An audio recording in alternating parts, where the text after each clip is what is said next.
शिवाय। ओम नमः शिवाय। ओम नमः शिवाय। वो जा रहा है इस देश का किसान, डूबते सूरज की तरह अपने कर्जे में डूबता। जिस तरह सूरज नहीं डूबता, धरती घूम जाती है, उसी तरह इसके कर्जे को मौत नहीं आती, इसकी चिता जल जाती है। लोग तो मरने के बाद मिट्टी में मिलते हैं, ये पैदा होते ही मिट्टी में मिल जाता है। किसने नहीं मारा इसे? कभी इंसान ने मारा, कभी भगवान ने मारा, और कभी धनवान ने मारा। इसका अंदाता ऊपर वाला नहीं, बल्कि वो साहूकार है जिसकी नीयत में किसान की बर्बादी है, और किसान चलते चलते अपनी बर्बादी के सामने आकर खड़ा हो जाता है। पिंजरा साहूकार के हाथ में है और उसके पंछी की भूख उसे अंगूठा उठाने पर मजबूर कर देती है। साहूकार जानता है कि इसी अंगूठे में किसान का घर बार, जमीन जायदाद सब कुछ छुपा हुआ है। नोट दिखाकर साहूकार ने किसान की मजबूरी का इस तरह मजाक उड़ाया, और किसान ने इसी मजाक को अपनी किस्मत समझा। मजबूर होकर अपनी बदकिस्मती को अपने ही हाथों से उठाया, और उसके बाद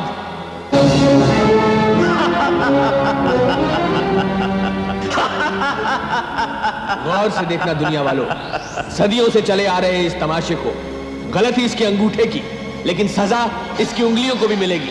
कागज नहीं फटेगा, इसका हाथ कटेगा, ये चीखेगा, चिल्लाएगा और पुकार उठेगा, जीने दो, जीने दो, जीने दो, जीने दो, जीने दो,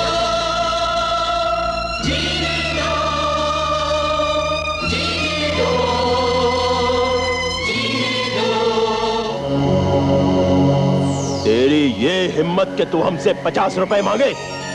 हाँ?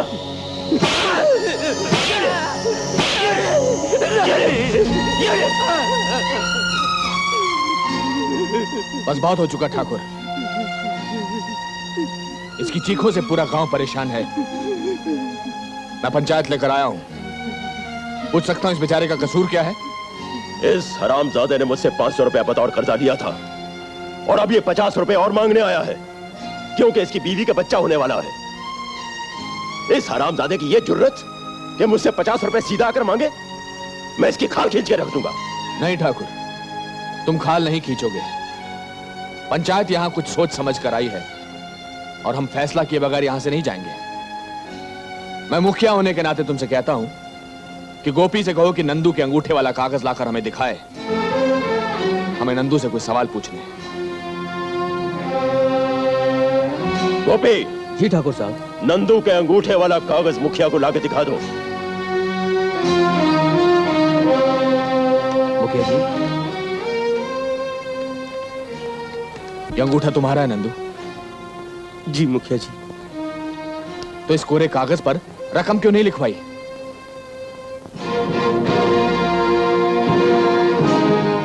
जानते हो कोरे कागज पर अंगूठा लगाने या दस्तखत करने का मतलब क्या होता है?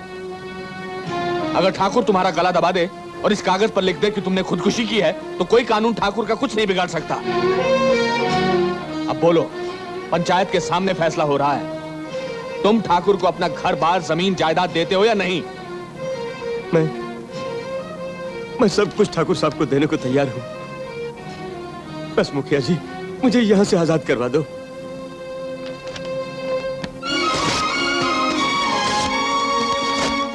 क्यों फाड़ा तुमने ये कागज? मैं नहीं मानता तुम्हारे इस फैसले को। नहीं चाहिए मुझे इसका घर बार, इसकी जमीन जायदाद। मुझे इसको इसी तरह जिंदगी भर गुलाम बना के रखना है। माफ करिए ठाकुर साहब, नंदू के अंगूठे वाला कागज तो फट चुका है, फैसला हो चुका है, और फिर पंचायत का फैसला तो सरकार तक नहीं बदल सकती। आप और मैं चीज ही क्या है। चलो नंदू।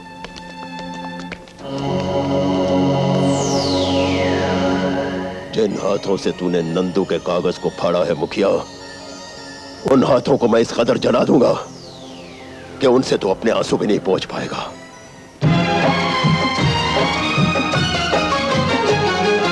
सीने में शोले, आंखों में पानी, ये हम किसानों की है कहानी।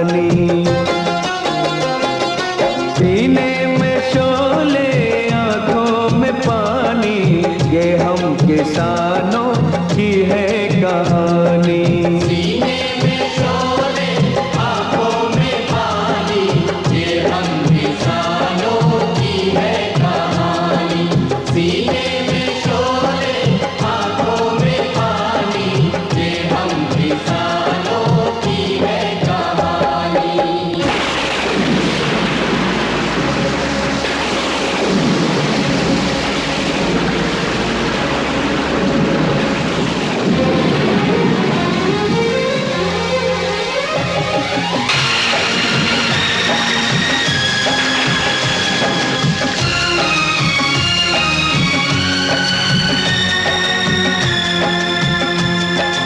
अपने सरों पे है गम का साया, आंधी चली कभी तूफान आया।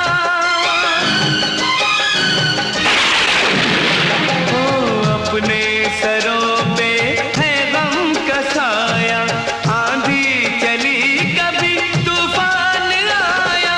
हमने सही है हम पे गिरी है, हमने सही है हम पे गिरी है। जितनी बलाएं हैं आसमानी, ये हम किसानों की है कहानी। सीने में शोले आंखों में पानी, ये हम किसानों की है। ओ हो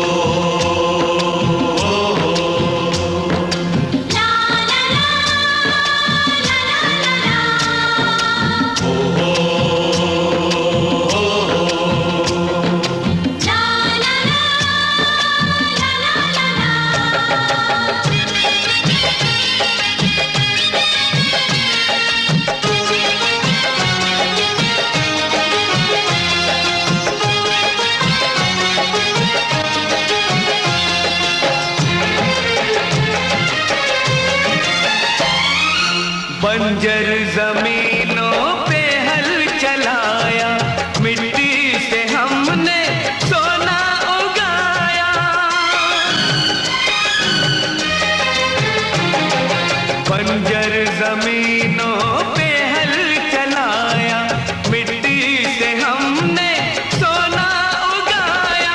सबको खिलाया भूखे रहे हम, सबको खिलाया भूखे रहे हम। मेहनत हमारी दौलत बेगानी, ये हम किसानों की है कहानी। सीने में शोले आंखों में पानी, ये हम किसानों की है कहानी। सीने में शोले आंखों में पानी, ये हम किसानों की है कहानी। सीने में शोले आंखों में पानी, ये हम किसानों की है कहानी। हरजाल, तुम्हारा बेटा पैदा हुआ है, लेकिन उसे पैदा करते वक्त तुम्हारी बीवी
अभी तक तुमने अपने दूसरे बेटे को नहीं देखा। उसको क्या देखना, जिसने आती मेरी दुनिया में अंधेरा कर दिया।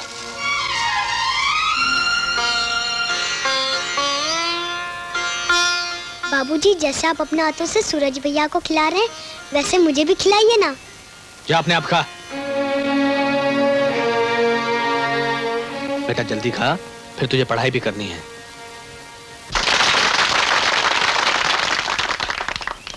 इसमें कोई शक नहीं कि सूरज ने पहले नंबर पर आकर ना सिर्फ हमारे इलाके का नाम रोशन किया है, बल्कि इस इलाके के नक्शे पर हमारे गांव को एक ऊंचा स्थान दिया है।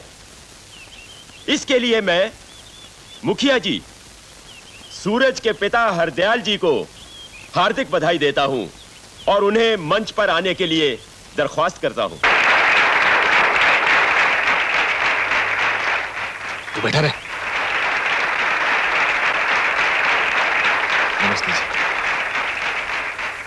बहुत बहुत बधाई हो। अक्सर ऐसा देखा गया है कि सूरज जैसा लायक और होनहार बच्चा सिर्फ इसलिए आगे नहीं बढ़ पाता कि उसके माता पिता में इतनी ताकत नहीं होती, इतनी क्षमता नहीं होती कि वो उसे किसी बड़े और अच्छे स्कूल में पढ़ा सकें। तो इसके लिए बस सिर्फ इतना कहूंगा कि गांव में चाहे मंदिर बने, धर्मशाला बने, या सूरज जैसा होनहार बेटा आगे पढ़ना चाहे, इन सब नेक कामों के लिए मेरे घर के दरवाजे हमेशा खुले। तालियां।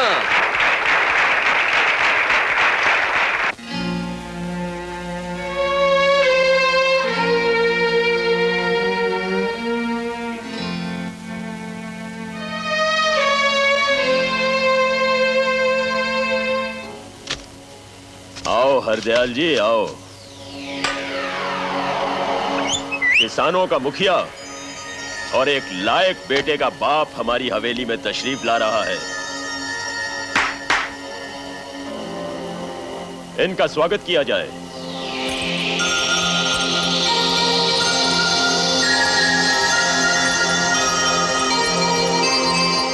ठाकुर साहब। अरे अरे अरे, ये क्या कर रहे हैं हरदयाल जी? ये आपको शोभा नहीं देता। उठिए उठिए। शंकर, कुर्सी लेके आओ। जी ठाकुर साहब। अरे फिर क्या हुआ? बैठिए बैठिए। शंकर, हरदयाल जी के लिए एक गिलास शरबत लेकर आओ। जी नहीं ठाकुर साहब, शरबत की कोई जरूरत नहीं है। जरूरत तो जहर पीने की भी नहीं होती हरदयाल जी, लेकिन किस्मत में लिखा हो तो पीना तो पड़ता ही है ना। कहिए कैसे आना हुआ? अगर आप सरकारी कागज पर कर्जे की रकम लिख दें तो जरूरतमंद आपके सामने है। हरदयाल जी, गोपी कागज पर लिख देता है और लेने वाला अंगूठा लगा देता है। मैं तो कागज को छूता तक नहीं। कहिए, आपको कितने पैसे चाहिए? जी मुझे 10,000 रुपए चाहिए। मैं अपने बच्चे को बहुत बड़े स्कूल में दाखिल कराना चाहता हूँ। मैं मकान की रजिस्ट्री और जमीन के कागज साथ लाया हूँ। गोपी, हरदयाल जी के लिए 10,000 रुपए लेकर आओ।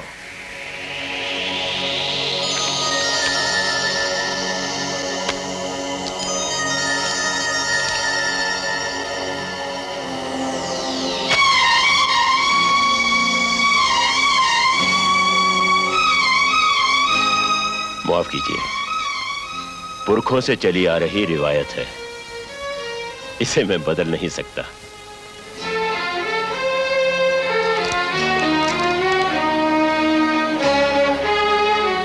इसकी भी क्या किस्मत है। कहीं तो हाथ इसे छूने के लिए तरस जाता है और कहीं ये जूते में पड़ा रुलता रहता है।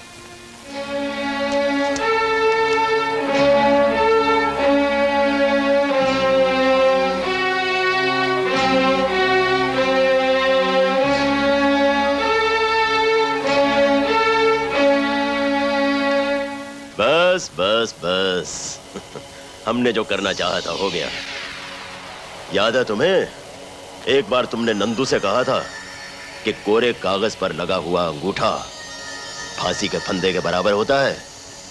लो, आज हम तुम्हें तुम्हारे फांसी के फंदे के दर्शन करवा दें।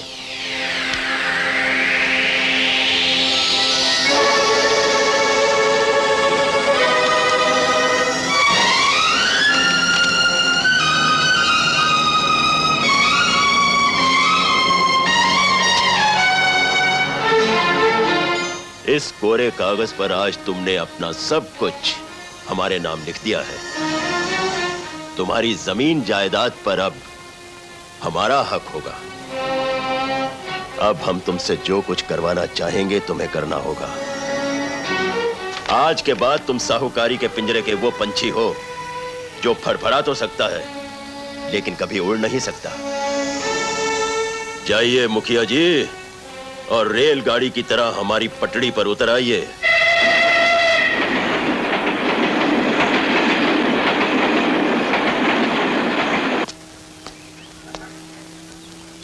इस डिब्बे को ध्यान से रखना, इसमें गुड़ है।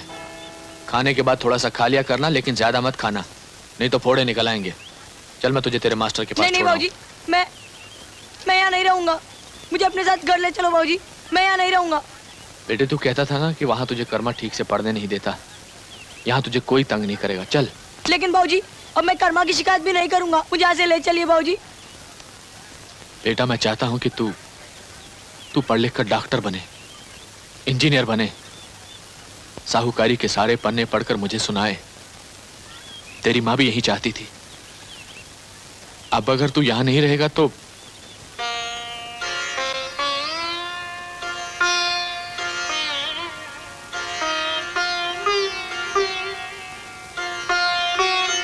मेरे बच्चे, तेरा पढ़ा लिखा होना बहुत जरूरी है। क्यों फाड़ा था नंदू के अंगूठे वाला कागज? क्यों फाड़ा था?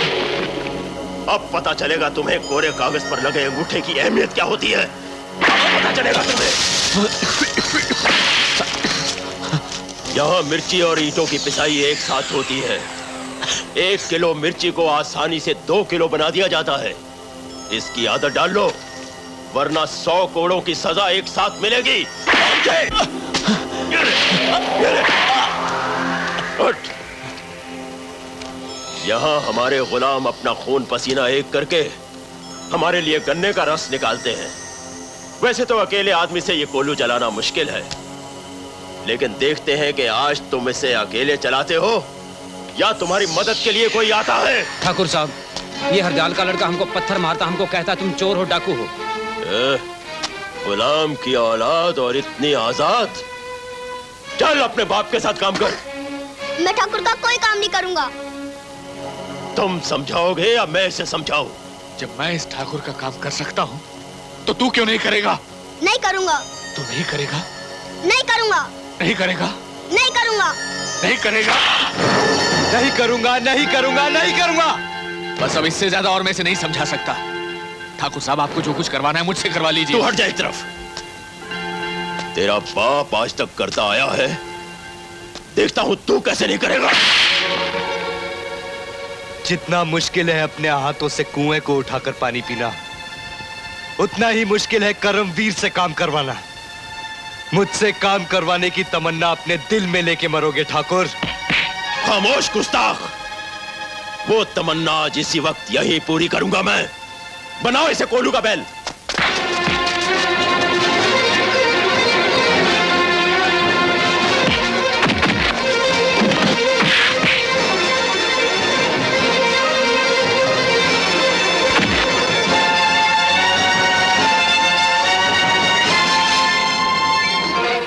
मैं तुमसे कितनी बार कह चुका हूं कि ये मेरा कोई नहीं है, मेरा इससे कोई रिश्ता नहीं है, कोई वास्ता नहीं है, तो तुम क्यों बार बार इसे मेरा काम करने के लिए मजबूर करते हो? सुन लिया ठाकुर, मैं इनका कुछ नहीं लगता। हट। इनका मेरा कोई रिश्ता नहीं। अब क्या काम करवाना चाहते थे तुम? अगर दोबारा धोखे से मुझे यहां बुलवाकर काम करवाने की कोशिश की तो तेरी धज्जियां उड़ा दूंगा।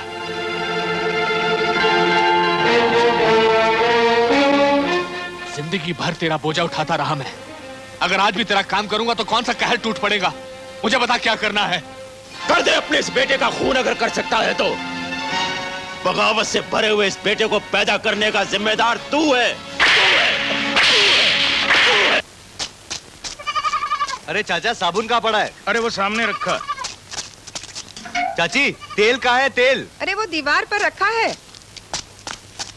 अरे इतनी जल्दी भी क्या है? अरे चाचा, मेरा बाप आने वाला है, उसके आने से पहले मुझे नहाना है, खाना खाना है, घर से निकल जाना है। अरे तेरा बाप क्या छूत की बीमारी है जिसके आने से पहले तुझे घर छोड़कर जाना जरूरी है? उल्टा सोच रहे हो चाचा जान। मेरे बाप के लिए मैं छूत की बीमारी हूँ, इसलिए उसके घर आने से पहले मुझे यहाँ से जाना है। लेकिन ये तो बता, जाना कहाँ है? इसे दफ्तर जाना है।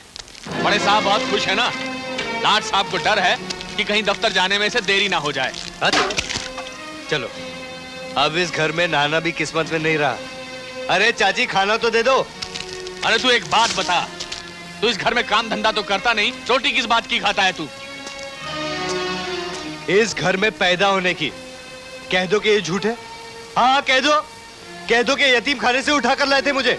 पहले तो मैं इसकी बात करने का ढंग ठीक करता हूँ, इसकी बात का जवाब देता हूँ। पागलपन है हरदयाल। अगर खाद महंगी हो गई है तो उसका गुस्सा मुझ पर क्यों उतार रहे हो? अरे कर्मा, अरे छोड़ो चाचा, ये खाना खाना तो क्या? उसका धंधा है, कोई नई बात थोड़ी है। ये कैसी नफरत है हरदयाल? जब तुम घर में होते हो तो वो नहीं होता, वो होता है तो तुम किसी ना किसी बहाने घर से बाहर चले जाते हो। मेरी चौखट पर लगा मनहूसियत का दाग है ये। तो तुम यकीन करते हो कि कर्मे का आना ही कृष्णा भाभी का इस दुनिया से चले जाना था? मैं नहीं जानता रहमत, मैं नहीं जानता मैं इस बात का यकीन करता हूं या नहीं, लेकिन ऐसा होता मेरी आंखों ने देखा जरूर है। इसका मतलब कर्मा ठीक ही कहता है कि तुमने उसकी तरफ कभी ध्यान नहीं दिया, उसे पढ़ाया लिखाया नहीं। तुम सिर्फ कर्मे की बात क्यों करते हो? हर बच्चा बड़ा होकर अपने माँ बाप से यही कहता है। वो ये नहीं कहता कि मेरे माँ बाप ने मुझे पढ़ाना चाहा लेकिन मैं नहीं पढ़ सका। हम सब कर्मे की तरह अनपढ़ है रहमत, जो मंदिर में जाकर अपने गुनाहों की माफी मांगते हैं, सजा नहीं। और फिर तुम सिर्फ कर्मे की तरफ क्यों देख रहे हो? मेरा बड़ा बेटा सूरज भी तो है। मेरी कमीज के कितने कितने बटन टूट चुके हैं, वो इतनी दूर बैठा हुआ जानता है, लेकिन मैं अंदर से कितना टूट चुका हूं, वो इतनी पास बैठा कर्मा नहीं जानता। जानेगा भी कैसे? आंखों में आंखें डालकर इंसान एक दूसरे के दिलों में झांकता है, और यहां तो बाप बेटे ने एक दूसरे की तरफ देखा भी नहीं। खुदा पता नहीं कब वो दिन दिखाएगा जब तुम दोनों को एक थाली में खाते हुए देखूंगा। असली नाम तो मन्ने का है इंस्पेक्टर हिम्मत सिंह, हिम्मत वाला, लेकिन जमाने की महंगाई की वजह से अपनी सारी हिम्मत हो गई फुर्र चूना लगा के। इंस्पेक्टर, लेकिन वर्दी तो तुमने हवलदार की पहन रखी है। लोगों की आंखों में तूल झोंकने के लिए ठाकुर, तूल झोंकने के लिए। जैसे मन्ने हर रात को मच्छरदानी लगाओ और खुद चारपाई के नीचे जाके सो जाओ। मच्छर सारी रात मच्छरदानी के आसपास मन्ने को काटने के चक्कर में घूमते रहते और मन्ने आराम से चारपाई के नीचे सो जाता हूँ। इंस्पेक्टर हिम्मत को रिश्वत देके कोई उसका ईमान ना खरीद ले, इस वास्ते मन्ने हवलदार हिम्मत बन के घूमू। लेकिन तो तुम रिश्वत नहीं लेते? Question doesn't take birth. अरे भाई, हमने तो तुमसे बहुत से काम करवाने हैं, रिश्वत तो तुम्हें लेनी पड़ेगी। गोपी, ठाकुर, मन्ने कभी पैसे को हाथ ना लगावे, मन्ने तो इसे चिमटी से उठावे। ठाकुर, इस वक्त मन्ने को तय का गोपी बैंक का मैनेजर लागे है। होना क्या था, कछुआ रेस जीत गया। कछुआ रेस जीत गया? कमाल करती हो। अगर खरगोश नींद में भी भागता ना तब भी रेस जीत जाता। नहीं नहीं, ये कैसे हो सकता है? खरगोश तो रास्ते में सो गया था, वो कैसे जीत सकता है? अरे मेरी पगली बहन, अगर तू मेरे साथ शर्त लगाकर दौड़े हाँ? और मैं तुझसे आगे निकल जाऊं तो क्या मैं रास्ते में सो जाऊंगा? कुछ भी हो, कछुआ जीता था। अरे मेरी गुड़िया, खरगोश जीता था। कछुआ जीता था। अरे खरगोश जीता था। ओफो, अब क्या हुआ? इस कहानी के चक्कर में तो मैं राखी बांधना ही भूल गई। चलो हाथ आगे बढ़ाओ। जुग जुग जिए मेरा भैया। अरे मेरी प्यारी बहन, तूने तो लाल चूड़ियां पहन रखी हैं। सोचता हूँ तुझे ऐसे ही उठाकर डोली में। बकवास बंद। पैसे उधार करोगी? सिर्फ एक दिन का। हाँ, सिर्फ एक दिन का। मैं अभी आया।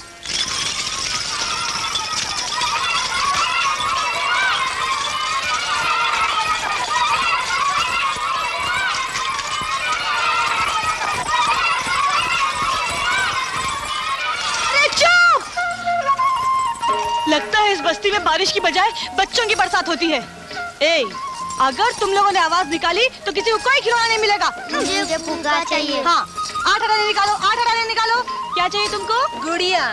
गुड़िया? 8 आने निकालो। मुझे पोपट चाहिए। पोपट? पोपट। सावन का महीना पवन खड़े सोर, अरे जिहारा झूमे ऐसे जैसे मन में नाचे चोर। ये साली ड्यूटी बड़ी अजीब है, खत्म ही ना हो गया चूना लगा के। आइडिया, घड़ी को 2 घंटे आगे कर लेता हूँ, ड्यूटी खुद ब खुद खत्म हो जाएगी। हेरा फेरी करने में टैग थोड़ा लगता है चूना लगा के। ड्यूटी खत्म, ड्यूटी खत्म। चंदा वाह, 50-50 पैसे के खिलौने बेचकर 25-30 रुपए इकट्ठा कर लिए और सारे खिलौने बिक गए। उफ़ो, इस बस्ती में आकर तो सर ही दुख जाता है। इतनी छोटी बस्ती और इतने सारे बच्चे। इसके पीछे भी एक राज है चूना लगा के, जो सिर्फ मैं जानू हूँ, क्योंकि पिछले 6 महीने से इस गांव में मैं सड़ रहा हूँ। नहीं, ड्यूटी दे रहा हूँ चूना लगा के। राज? कैसा राज? तय किसी को बताएगी तो नहीं चूना लगा के? नहीं। जरा पेड़ के पिछवाड़े आजा। आजा आजा आजा।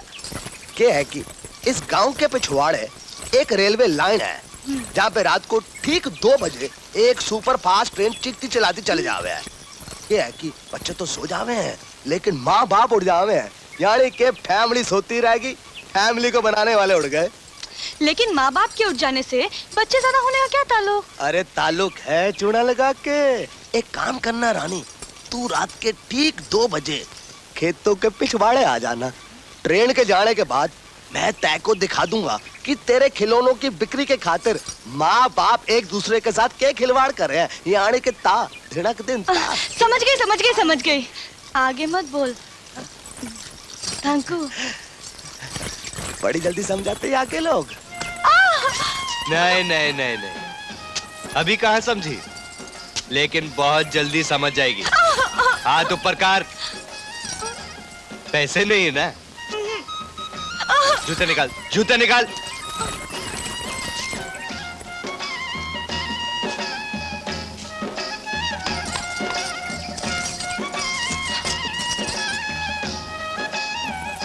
चल बैठ। और पैसे हैं?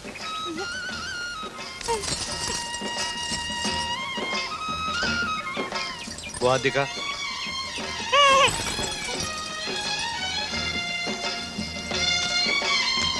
और पैसे हैं?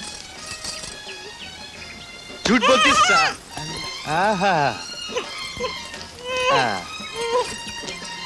और है कि नहीं? तू बोलती क्यों नहीं? हाँ? तूने फिर से मेरे सारे पैसे छीन लिए, कमीना कुत्ता भाजी। नहीं, वो जो परसों तूने मुझे गाली दी थी ना, वो बहुत अच्छी थी। बदमाश। नहीं, ये क्या थी? लुच्चा। हाँ, लुच्चा। इधर आ। तू मेरी खातिर घर से ऐसी गालियां सीख कर आया कर, नहीं तो मजा नहीं आता। नहीं तो मजा नहीं आता। कर में तू मेरे सारे पैसे लौटा दे, नहीं तो मैं हवलदार साहब को बुलाऊंगी। ठीक है, आज तू जहाँ जाएगा मैं भी वहीं जाऊंगी। तू मेरे पैसे से जो भी खाएगा मैं भी वही खाऊंगी पीऊंगी। अच्छा, जो मैं खाऊंगा वही तू खाएगी? खाऊंगी। जो मैं पीऊंगा वही तू पिएगी? पीऊंगी। खा कसम मेरे बाप की।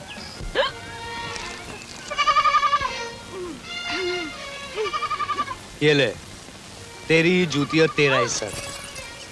अब बता, तेरी और क्या सेवा की जाए? देखकर मैं एक लड़की हूँ, मैं तेरे कहने से दारू तो पी ली। मैं तेरा हाथ जोड़ती हूँ, तू गाँव वालों को ये मत बताना कि मैंने दारू पी है। मगर मैं सबको बताऊंगी कि तूने मुझे पिलाई है। चिल्ला, और जोर से चिल्ला। जहाँ मेरे पैसे जाएंगे मैं वहीं जाऊंगी, जो तू खाएगा मैं वही खाऊंगी, जो तू पिएगा मैं वही पीऊंगी। हाँ? ये देख, थोड़े पैसे और बचे, तू कहे तो बोतल का चौथा और ले आओ। बकवास बंद कर, मुझे कुछ सुनाई नहीं देता। अगर मैं मर गई तो मैं तुझे छोड़ूंगी नहीं। चुप, नाटकबाजी बंद कर। चल उतर नीचे, उतर।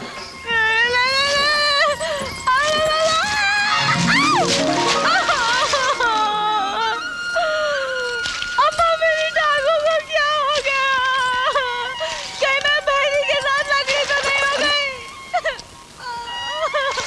अब थोड़ी देर बाद जब दिखाई देना बंद हो जाएगा ना, तो बीच सड़क में बैठकर भीख मांग लेना।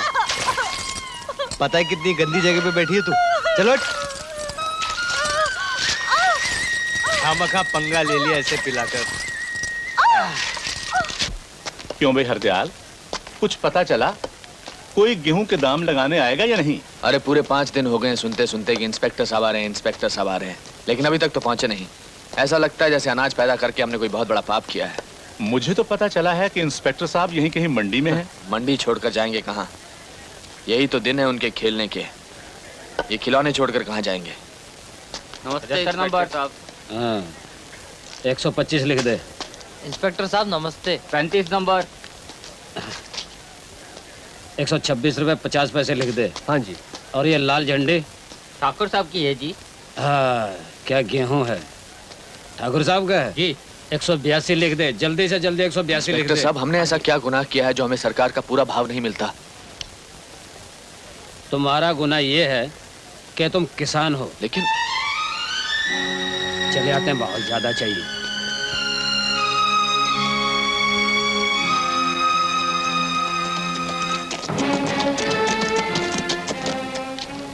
गोपी जी ठाकुर साहब। सबका अनाज आ गया? जी हाँ। जब अनाज तुल जाए तो आधा हिस्सा बतौर ब्याज हमारे गोदाम में पहुंचा देना। आप चिंता मत कीजिए ठाकुर साहब, सारे व्यापारी यहाँ बैठे हुए हैं। आपका ब्याज सबसे पहले कटेगा।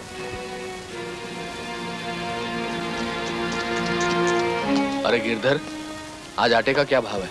2.5 रुपए किलो। 2.5 रुपए किलो। तो 1 क्विंटल आटे की बोरी का भाव कितना हुआ? 250 रुपए। नंदू, अभी कुछ देर पहले इस गेहूं का भाव 150 रुपए क्विंटल था। मंडी से चलकर राशन की दुकान तक पहुंचा तो इस आटे का भाव 250 रुपए क्विंटल हो गया। जिस दिन ये 100 रुपए की पिसाई हमारी समझ में आ गई, उस दिन हमारे दिन बदल जाएंगे। राम राम चाचा। राम राम।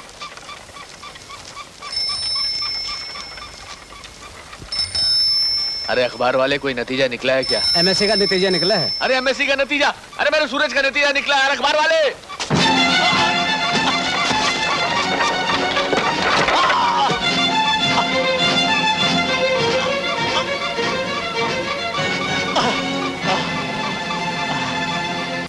ये देखिए, इनकी रीढ़ की हड्डी यहाँ से टूटी हुई है।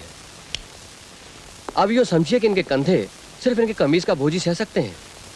इसलिए मेहरबानी करके आप इन्हें भारी चीज उठाने मत देना, वरना ये हमेशा के लिए बिस्तर पकड़ लेंगे। लेकिन डॉक्टर साहब, फिलहाल मैंने कुछ दवाइयाँ लिख दी हैं, आप इन्हें बाजार से खरीद लें। ये लीजिए। नमस्ते डॉक्टर साहब। नमस्ते।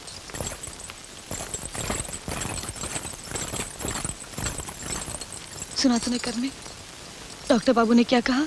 अरे हाँ हाँ, सब सुन लिया। अरे जब सूरज का नतीजा निकला ही नहीं है तो फिर किसी दूसरे नतीजे के पीछे भागने की जरूरत क्या थी? अब तुम लोग मिलके संभालो उन्हें। मेरी तो कोई सुनता ही नहीं ना इस घर में। हे भगवान, हमारे सूरज को इतनी रोशनी देना कि वो बरसों से चले आ रहे अंधेरे को हमेशा हमेशा के लिए दूर कर सके।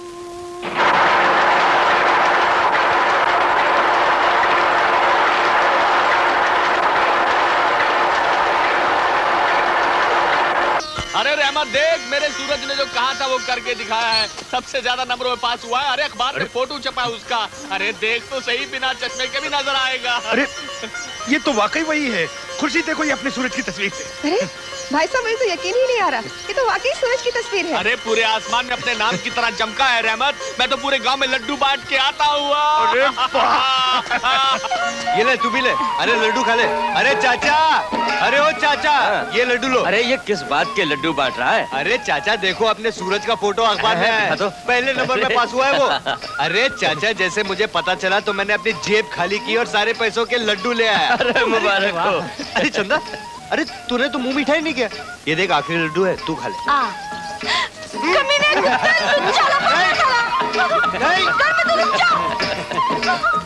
अरे सूरज का फोटो अखबार में छपा है, लड्डू खा रहे। वो पहले नंबर में पास हो गया। ले तू भी लड्डू खा।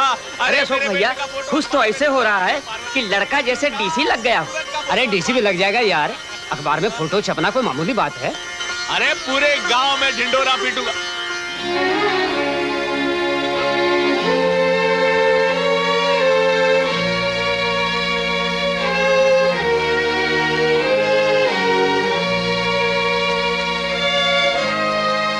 अरे नंदू, आज सूरज का अखबार में फोटो छपा है। अरे सबसे ज्यादा नंबर आए उसके। अरे सुन लिया नंदू भैया, सुन लिया। हमने तो लड्डू भी बांट दिए। अरे ठाकुर, अरे ठाकुर, हरदयाल, ठाकुर, ठाकुर, आज मैं बहुत खुश हूँ। मैं बहुत खुश हूँ ठाकुर। आज मैं भूल गया तेरे 15 साल के उठाए बोझे को। भूल गया कि किसी वक्त तेरे बोझे की वजह से मेरी कमर टूटी थी। आज मैं बहुत खुश हूँ। आज मेरा कोई दुश्मन नहीं। ले तू मुंह मीठा कर ठाकुर। अरे भाई मुंह भी मीठा कर लेंगे, पर खुशखबरी तो सुनाओ। अरे सुनाऊंगा नहीं ठाकुर, आज मैं खुशखबरी दिखाऊंगा। ये देख मेरे जिगर का टुकड़ा अखबार की छाती पर सीना तान के खड़ा है। देख ठाकुर मेरा सूरज, देख मेरा सूरज।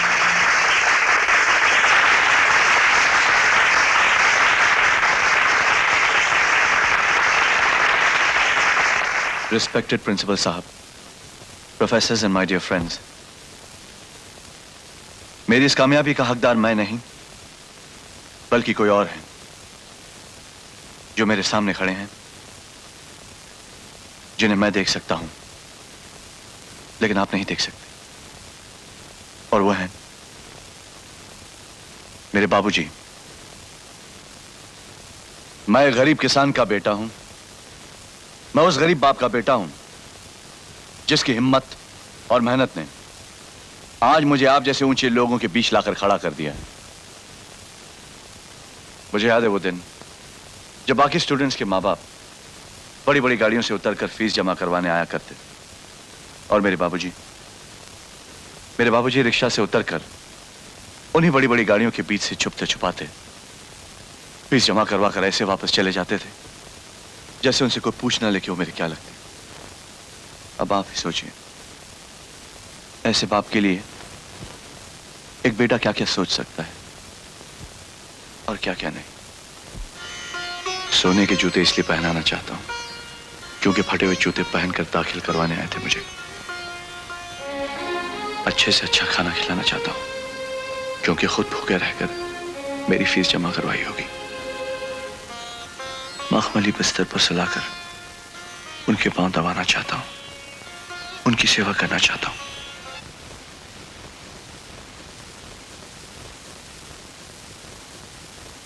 सूरज, सूरज। आई एम सॉरी, मैं कहीं खो गया था। Thank you very much. Thank you.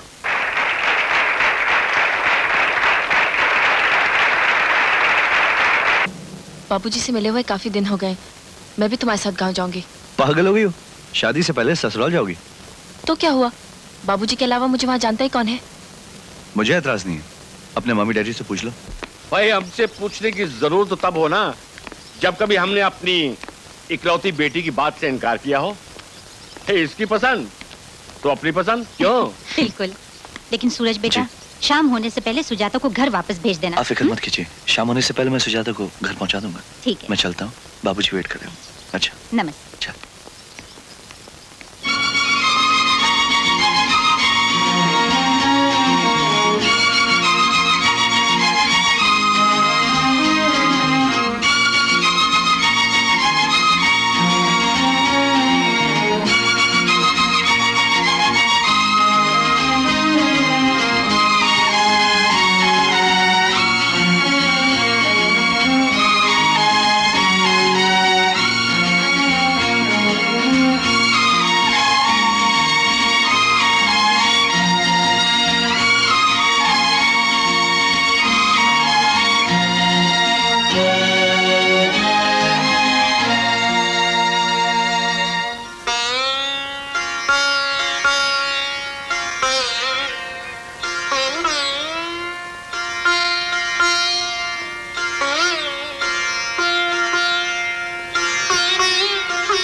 सब खतरे की निशानियां, जानिया ओए जानिया।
बाबूजी,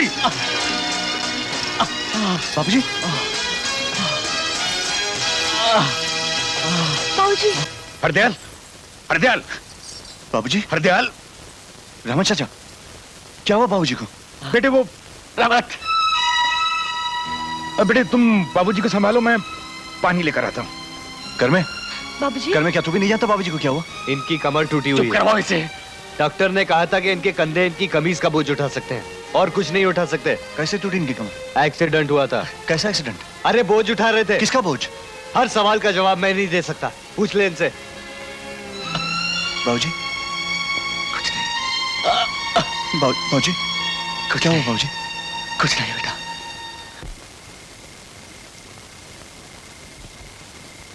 बेटे खाना खा लो। नहीं बाबूजी। बेटे इस तरह खाना नहीं छोड़ते, और फिर इतनी बड़ी बात नहीं है कि तू। बाबूजी मैंने कहा ना, मैं उस वक्त तक खाना नहीं खाऊंगा जब तक आप मुझे बता नहीं देते कि आपका एक्सीडेंट कैसे हुआ और क्यों हुआ, किसका बोझ उठाया था आपने बाबूजी। आप ये सब मुझसे क्यों छुपा रहे हैं? क्या मैं इस घर का कोई नहीं लगता? बेटे अगर तू इस घर का कोई नहीं लगता तो फिर घर भी किसी का नहीं। तो फिर आप बताते क्यों नहीं मुझे कि आपने किसकी मजदूरी की? देखिए बाबूजी, अगर आपने मुझे नहीं बताया तो मैं इस घर का पानी तक नहीं पीऊंगा। ये बात मुझसे शुरू हुई थी, लगता है मुझे ही खत्म करनी पड़ेगी। जब मैं कह चुका हूं कि मेरा तेरे साथ कोई रिश्ता नहीं, फिर तू कौन होता है इस घर के मामले में दखल देने वाला? ठीक है, तो मैं इस घर के दरवाजे के बाहर खड़ा होकर बता दूं सूरज भैया को कि ये घर जमीन के 12 फुट ऊपर ही नहीं बल्कि 24 फुट अंदर भी धंसा हुआ है। होश में आओ कर में। जानते हो तुम किससे बात कर रहे हो? 15 साल से यही जानने की कोशिश कर रहा हूं, 15 साल से। देख कर में देख, कहीं मुझे यकीन ना दिला देना कि मैं एक ही बेटे का बाप हूं। इसे बोलने दीजिए बाबूजी। इसका भी इस घर में उतना ही अधिकार है जितना हम सबका है। कर में बोल, तुझे कोई नहीं रोकेगा। 15 साल पहले तुम्हारी पढ़ाई के लिए ठाकुर साहब के पास जाकर 10,000 रुपए के लिए अपना हाथ कटवाया था बाबूजी ने। क्या ये बात झूठ है? पूछ इनसे, क्या मैं झूठ बोल रहा हूँ? हाँ, ये झूठ बोल रहा है। ये सच कह रहा है बाबूजी, मैं जानता हूं ये सच कह रहा है। क्योंकि जब भी मैंने आपसे पूछने की कोशिश की कि मेरी पढ़ाई की फीस कहां से आती है, आपने हमेशा मेरी बात को टाल दिया, हमेशा मेरी बात को टाल दिया। आज पता चला कि मेरी पढ़ाई की खातिर आपने ठाकुर साहब की मजदूरी की, उनका बोझ उठाया। ये कमर मेरी किताबों के भार से टूटी है बाबूजी। मैंने आपकी कमर तोड़ी है बाबूजी, मेरी पढ़ाई ने आपकी कमर तोड़ी है। जिस दिन तू पैदा हुआ था, बदनसीबी ने उसी दिन मेरे घर में पांव रखा था। और उसका पहला सबूत मुझे तब मिला जब तेरी माँ तुझे पैदा करते ही चल बसी थी। मैं नहीं जानता था कि मेरी वफादार बीवी मुझे तेरे रूप में इतना बड़ा धोखा देगी। मतलब मैं अपनी माँ का कातिल हूं?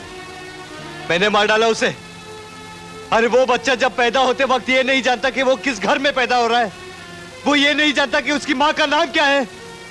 वो अपनी माँ का कातिल होता है ना बाबूजी? अगर ये हकीकत है बाबूजी, तो फिर मुझे या आप ही को क्यों? मैं ये हकीकत सारी दुनिया को बता देना चाहता हूं। सुनो गांव वालों, सुनो। मेरा बाप मुझसे इसलिए नफरत करता है क्योंकि मैं अपनी माँ का कातिल हूं। इसने मुझे इसलिए लिखाया पढ़ाया नहीं क्योंकि मुझे पैदा करने के बाद मेरी माँ मर गई। अरे वो बच्चा जिसे पैदा करते वक्त माँ मर जाती है, वो बच्चा अपनी माँ का कातिल होता है। गांव वालों, कुत्ते, कमीने अपने बाप की बदनामी करता है। मैं तुझे जिंदा नहीं छोड़ूंगा। चल अंदर। और बाप को बदनाम करता है। चल शर्म नहीं आती? बाप पे हाथ उठाता है। चल निकल यहां से। बाबूजी,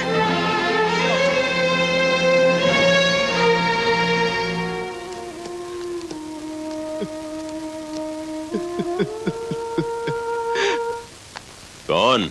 सूरज? भाई, अखबारों में आकर तो तुमने हमारे गांव का नाम रोशन कर दिया। कहो, यहां कैसे आना हुआ? ठाकुर साहब, मेरे बाबूजी ने जो ब्लैंक स्टैम्प पेपर पर अंगूठा लगाकर आपसे कर्जा लिया था, उस अंगूठे वाले पेपर पर आप रकम लिख दीजिए। मैं आपके पाई पाई चुका देना चाहता हूं। देखो सूरज, तुम पढ़े लिखे आदमी हो, इस कोरे कागज की अहमियत अच्छी तरह जानते हो। हर आदमी का काम करने का अपना अपना ढंग होता है, अंदाज होता है। इस वक्त जो तुम मुझे कह रहे हो वो मैं कभी नहीं कर सकता। जो मैं कह रहा हूं आपको करना पड़ेगा ठाकुर साहब। नौकरी मिलते ही मैं आपका कर्जा चुका दूंगा, लेकिन उसके लिए मुझे रकम भी तो मालूम होनी चाहिए। ओह गोपी। हाँ जी। हरदयाल का पढ़ा लिखा लाडला शायद हमारे गांव के स्कूल में अध्यापक की नौकरी मांग रहा है। स्कूल की कमेटी से मेरी तरफ से इसकी सिफारिश कर देना। बैठे रहिए ठाकुर साहब, मैं यहां आपसे नौकरी की भीख मांगने नहीं आया हूं। सीधी तरह से मेरे बाबूजी के अंगूठे वाले पेपर पर रकम लिख दीजिए, वरना टेढ़ी उंगली से घी निकालना मुझे भी आता है। अच्छा, फिर तो हम वो टेढ़ी उंगली जरूर देखना चाहेंगे।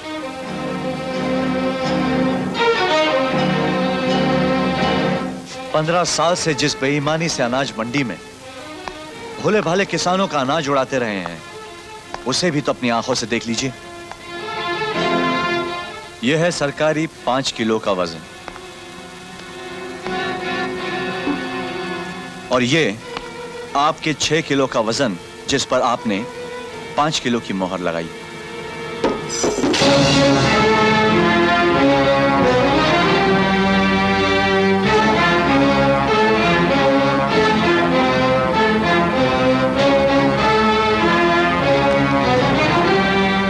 बरखुरदार, हम चवन्नी को हथौड़ा मार के अठन्नी बना देते हैं, और वही अठन्नी बाजार में 1 रुपए के भाव बिकती है। जानते हो क्यों? क्योंकि हथौड़ा मारने वाले हम हैं। अगर मेरा कानूनी हथौड़ा आपकी उस चौवन्नी पे पड़ जाए तो आपकी चौवन्नी आपको थाली जितनी बड़ी नजर आएगी। अगर मैं आपकी इस बेईमानी को शहर के अखबारों में छपवा दूं तो, और अगर मैं उस अखबार के दफ्तर में आग लगवा दूं तो इसका मतलब है आप कानून का हर दरवाजा बंद कर सकते हैं। हम तुम्हारी सांसें भी बंद कर सकते हैं। ऐसा हरगिज मत करना ठाकुर साहब। मैं यहां आपको दो बातें बताने आया हूं। पहली बात तो यह है कि अगर आपने ऐसा किया तो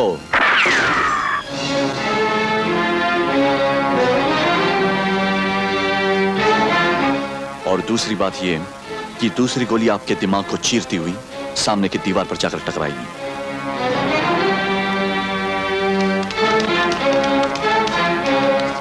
गौरव, किसी को कुछ ढूंढने की जरूरत नहीं है। मैं यहां ठाकुर साहब से झगड़ा करने नहीं आया हूं। मैंने जो कहना था कह दिया, फैसला आप पर। पढ़े लिखे भिखारी हो इसलिए नाटकी ढंग से भीख मांग रहे हो। गोपी। जी साहब। हरदयाल के अंगूठे वाले कागज पर 1.5 लाख की रकम लिखकर उसके बेटे को दिखा दो। जी साहब।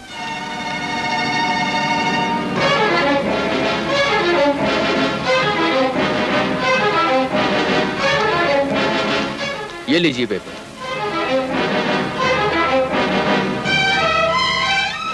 ठीक है ठाकुर साहब, नौकरी मिलती ही आपकी कर्जा अदायगी शुरू हो जाएगी और आज के बाद मेरे बाबूजी आपकी हवेली में कभी काम करने नहीं आएंगे।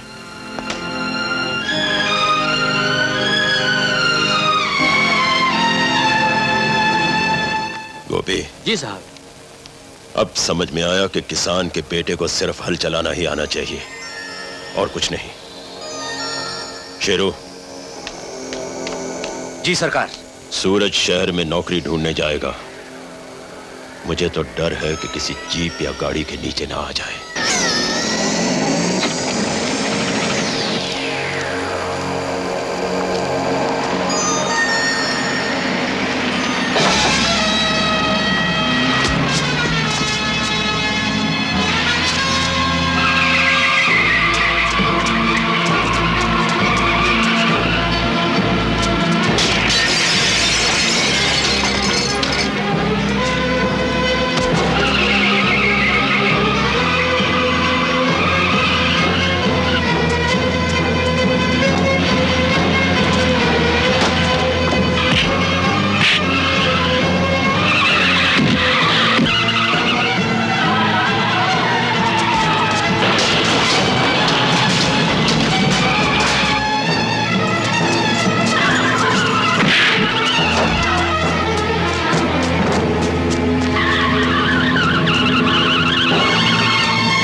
इस घोड़े से जो कहानी मैंने तेरे बदन पर लिखी है वो शायद मेरे आदमियों को तेरे बेटे के बदन पर लिखनी नहीं आई।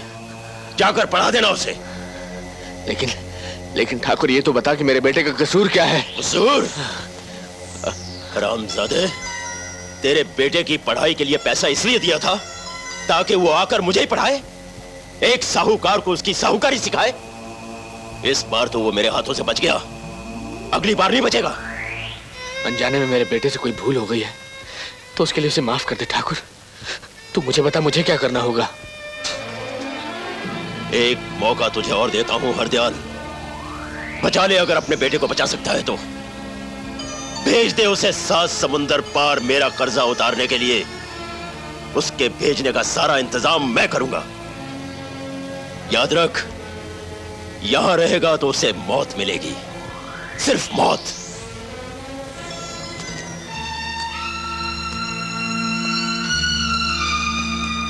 मेरी जिंदगी तो मैं यहां रहकर भी बना सकता हूं बाबूजी, मगर यकीन नहीं आता कि आप मुझे जाने के लिए कह रहे हैं।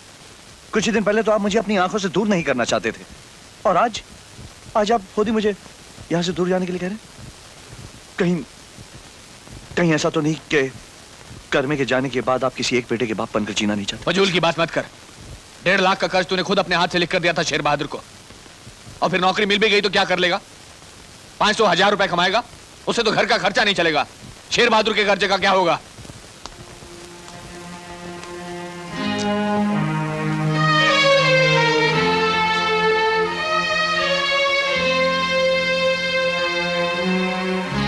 एक बात बताइए बाबूजी, आपको किसी ने डराया धमकाया तुम्हें? हाँ, ठाकुर ने बुलाया था आज। पूछ रहे थे कि 1.5 लाख रुपए की रकम कैसे उतारोगे, कितने रुपए की किस्त बांधूं, 10,000 की, 20,000 की, 30 की या 40 की? कैसे उतारोगे, कब उतारोगे? 3 महीने में, 6 महीने में या 1 साल में? तू बता, क्या जवाब दूंगा उसको मैं? तुझे नहीं जाना कहीं तो मत जा, ठाकुर का पैसा मैं खुद देख लूंगा। तू कर अपनी मनमानी, लेकिन एक बात याद रखना कि आगे से मैं तुझे कभी कुछ नहीं कहूंगा।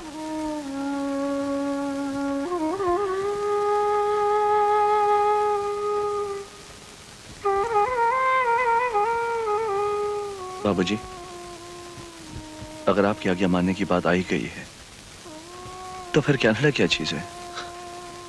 दुनिया छोड़ने के लिए कहिए, मैं वो भी छोड़कर चला जाऊंगा बाबूजी।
Are you Mr. Suraj Prakash?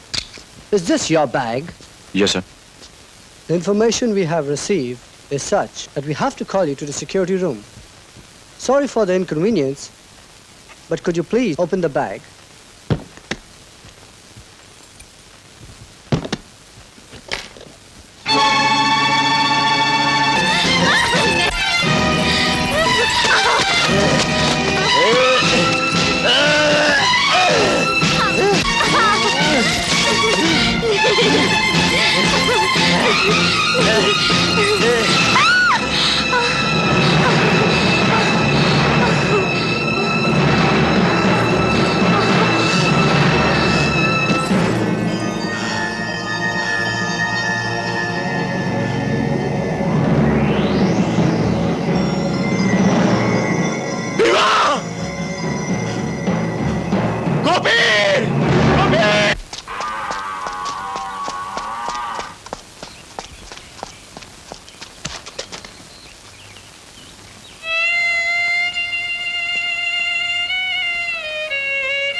सारे माल की गिनती कर ली थी ना गोपी? जी मालिक।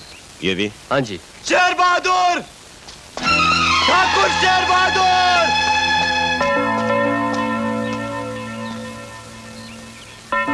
जिस मासूम की चूड़ियां तेरी हवेली में आकर टूटी हैं, आज मैं उसी की चिता जलाकर आया हूं ठाकुर, और कसम खा के आया हूं कि उसकी चिता से आग उधार लेकर मैं तेरी चिता जलाऊंगा हरामजादे।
इसकी मौत हुई तो मेरे दिल को चैन नहीं मिलेगा। मैं इसे हलाल करूंगा, तड़पा तड़पा कर बकरे की मौत मारूंगा। इसकी चीखों पुकार सुनकर सारा इलाका कांप उठेगा। छोड़ दो इसे।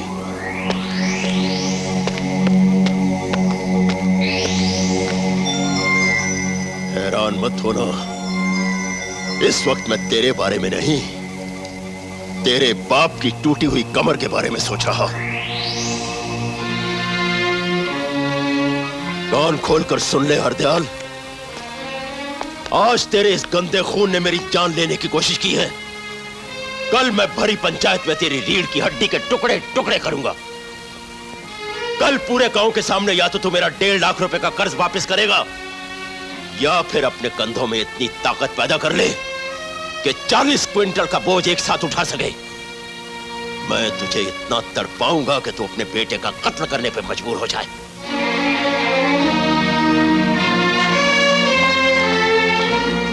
ठाकुर, ठाकुर साहब, कल तेरे बाप को जो सजा मिलने वाली है उसके बारे में आज सारा गांव जानता है। अब तो इन लोगों को सिर्फ इतना बता दे कि इसमें तेरे बाप का कितना कसूर है। कमीने चुप क्यों है? तू मर क्यों नहीं गया? मर क्यों नहीं गया? मैं तुझे जान की मांगी, क्या हो गया? क्यों नहीं गया? रहमत, मैं आज सारे गांव के सामने ऐलान करता हूं कि हरदयाल 2 बेटों का नहीं, सिर्फ एक बेटे का बाप है। बाबूजी, बस रहमत चाचा, बस। इन्होंने जो कहना था कह दिया, और अब तो जानते हैं ये दिन एक ना एक दिन तो आना ही था। आना था। चल दफा हो जाए यहाँ से। बस भी कर में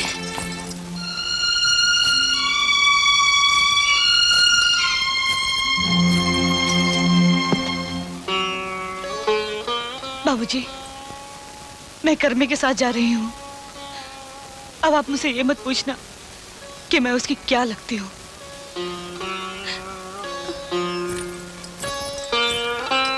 चलकर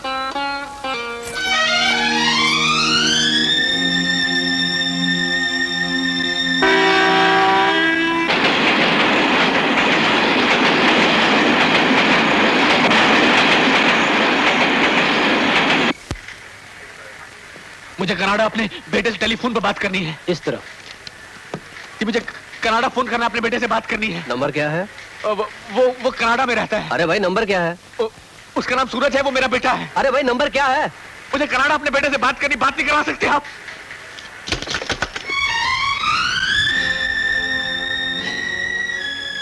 कनाडा में रहता है, कनाडा में रहता है वो।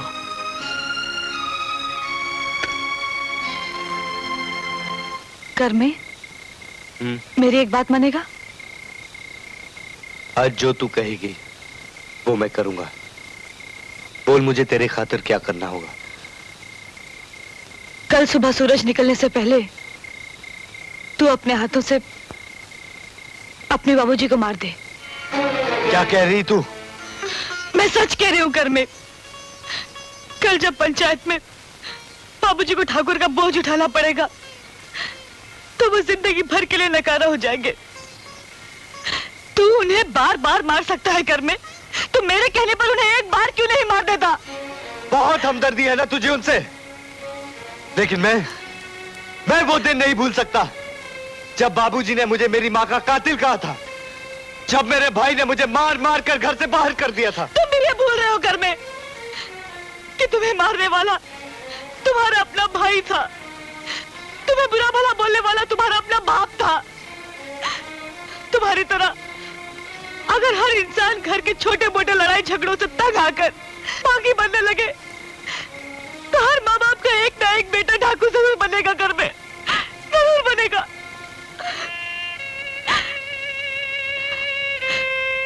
मैंने तो अपने माँ बाप को देखा तक नहीं। मामा ने पाला है मुझे,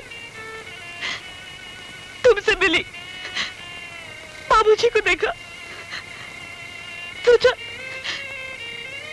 बाबूजी की बहुत सेवा करूंगी, तुम्हें लोरी गाकर सुनाऊंगी, लेकिन तुमने सब कुछ मिट्टी में मिला दिया। घर में सब कुछ मिट्टी में मिला दिया।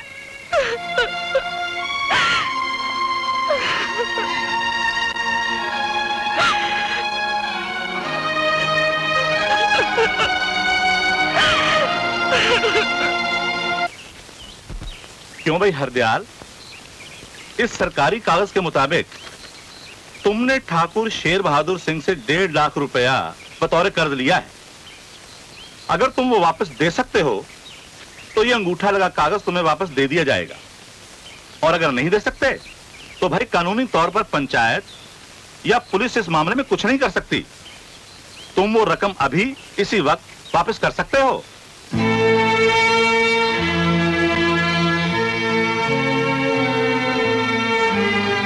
हरदयाल, तुम्हारी खामोशी को देखते हुए कुछ और पूछने की जरूरत नहीं। लीजिए। ठाकुर साहब, पंचायत की तरफ से आपको इजाजत है, आप अपनी रकम जैसे भी चाहें वसूल कर सकते हैं।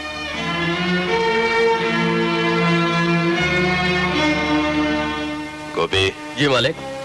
बैलों को गाड़ी से अलग करवा दो। जी मालिक। शेरा, शंकर।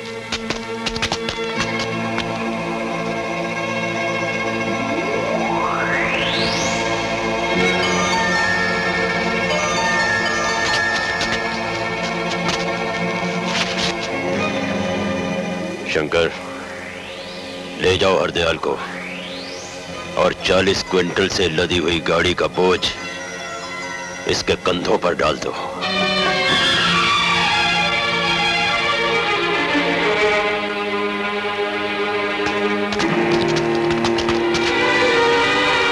नहीं, खुदा के वास्ते जुल्म मत करो। अरे हरदयाल की कमर टूटी हुई है, जो कुछ करवाना चाहते हो मुझसे करवा लो, पर खुदा के वास्ते उसे छोड़ दो। मैं तुम्हारे आगे हाथ जोड़ता हूँ। ठाकुर साहब, हमने तो कभी इनसे चारपाई तक नहीं उठवाई। खुदा के लिए ये जुल्म मत कीजिए। बंद करो ये चीखना चिल्लाना। गामा, ले जाओ इसे और जोत दो गाड़ी के साथ।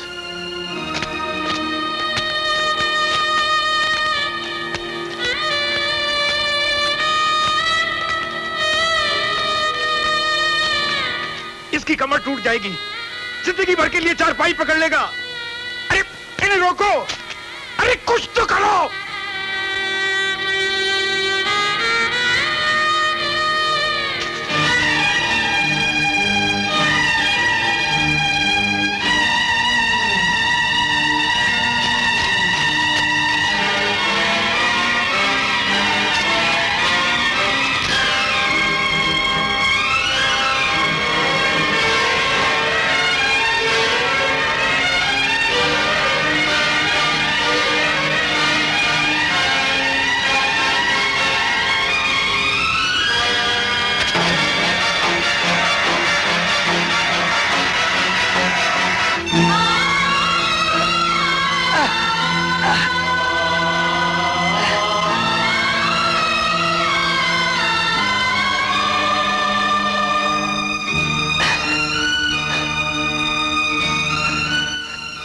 बाबूजी, आप नीचे से हट जाइए।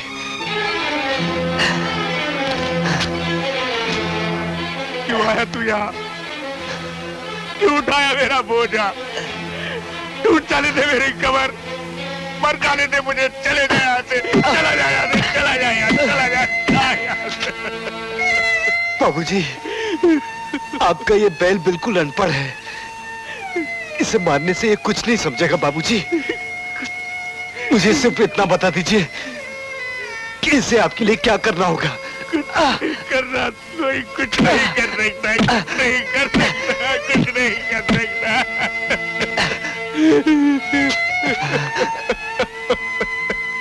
बाबूजी, चुप हो जाइए बाबूजी, सब ठीक हो जाएगा।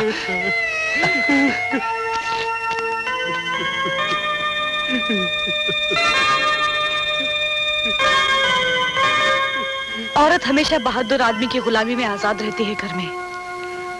आज जिस बहादुरी से तुमने बाबूजी का बोझ उठाया है, सच कहती हूँ, आज के बाद घर के सारे दरवाजे खुले रखकर सोया करूंगी। चलिए बाबूजी। कहाँ लेकर जा रही है इसे? अभी तो मेरी रकम का सूद भी वसूल नहीं हुआ।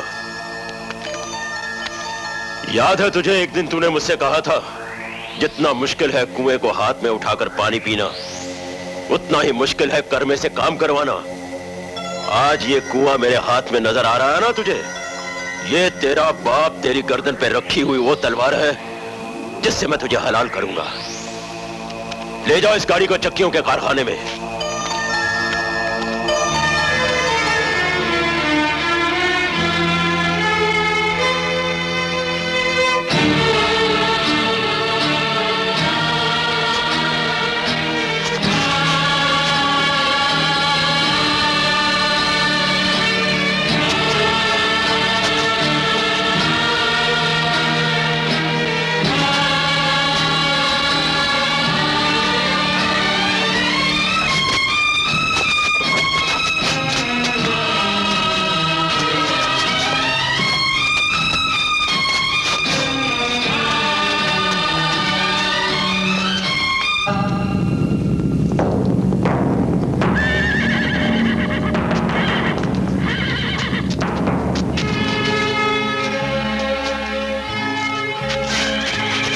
हट जाओ इस तरफ। कमीज उतारो, मैं कहता हूं कमीज उतारो।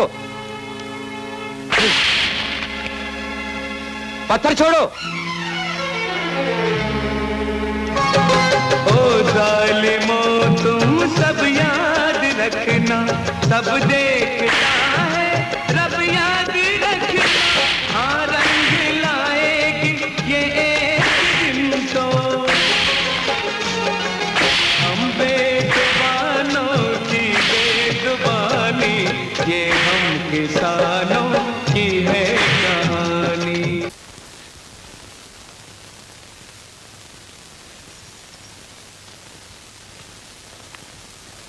देखो बेटा, लगता है तुम्हारे पिताजी की किसी के साथ दुश्मनी है। आज तो मेरी बच्ची बच गई, लेकिन कल अगर उस पर और कोई मुसीबत आ गई तो? मैं तो कहती हूँ कि तुम अपने पिताजी को लेकर कहीं और चले जाओ। मुझे तो उनकी जान को भी खतरा लग रहा है।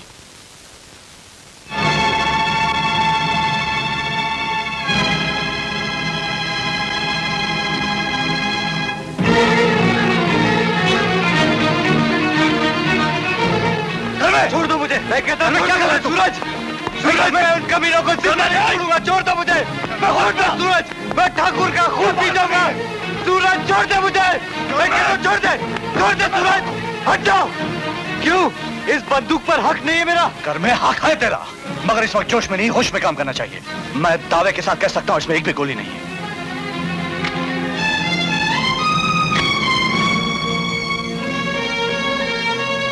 अब जरा सोच, तेरे जोश में अगर मेरा होश मिल जाए तो हमें किसी जंग में कोई हरा सकता है? नहीं, कोई नहीं हरा सकता हमें। इन दोनों चीजों के साथ साथ एक और चीज की भी जरूरत होती है, बड़ों का आशीर्वाद। कर में सांप हमेशा चूहे के बिल को अपना घर समझ लेता है। समझ में नहीं आता है कि इस बिल को बंद कर दिया जाए या साहूकारी सांप को खत्म कर दिया जाए।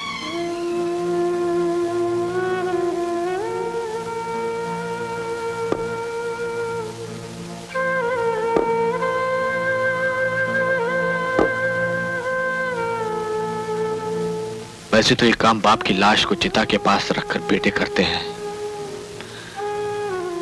लेकिन अगर तुम दोनों साहूकारी सांप को न मार सके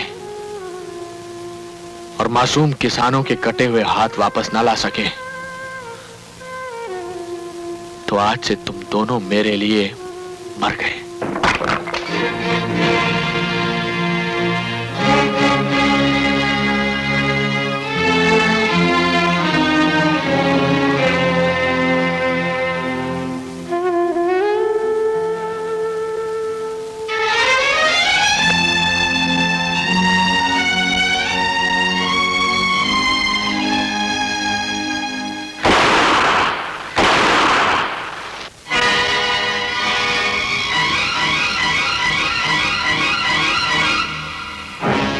घबराओ मत ठाकुर, इस बंदूक से तुम्हारी मौत नहीं हो सकती, क्योंकि इसमें गोलियां नकली थी। ठहरो, मेरी कैद से भागकर बाप बेटों ने नौटंकी खोल ली है क्या? साफ साफ कहो, क्या कहने आए हो? हमारी अर्थी के आगे वाली मटकी टूट चुकी है ठाकुर। बाबूजी की इच्छा है कि तुमसे पहले तुम्हारी साहूकारी की मौत हो। उन सब किसानों को आजाद करवाएंगे हम, जिनके हाथ काटकर तुमने अपने पास रखे हुए हैं। इरादा बुरा नहीं है, लेकिन इस काम के लिए तुम्हें बहुत सारे हथियार चाहिए होंगे। सिर्फ इस एक बंदूक से काम नहीं चलेगा। ये एक बंदूक भी हम अपने पास नहीं रखेंगे ठाकुर। हम इसमें असली गोलियां डालकर यह बंदूक हम तुम्हें देकर जाएंगे। ठाकुर, अगर तुम वाकई समझते हो कि हमसे तुम्हारी साहूकारी को खतरा है, तो इस बंदूक से तुम हमें उड़ाकर आज ही इस खतरे से आजाद हो सकते हो। दूसरा मौका तुम्हें दूसरे जन्म में ही मिलेगा। सुना तुमने?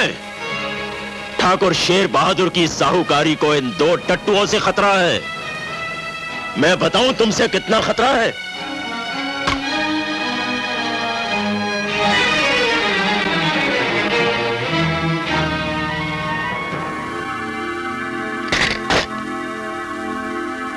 तुम्हारी बंदूक में सिर्फ 2 गोलियां हैं, लेकिन मेरी पिस्तौल में 6 गोलियां हैं। मेरी साहूकारी को तुम लोगों से बस इतना ही खतरा है। हथियारों से हाथ मिलाने का बहुत बहुत शुक्रिया।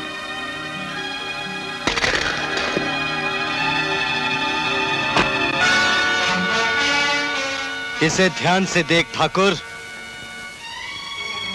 इसी कुल्हाड़ी से तू हमारे हाथ काटता है ना? एक दिन इसी कुल्हाड़ी से तेरी मौत होगी।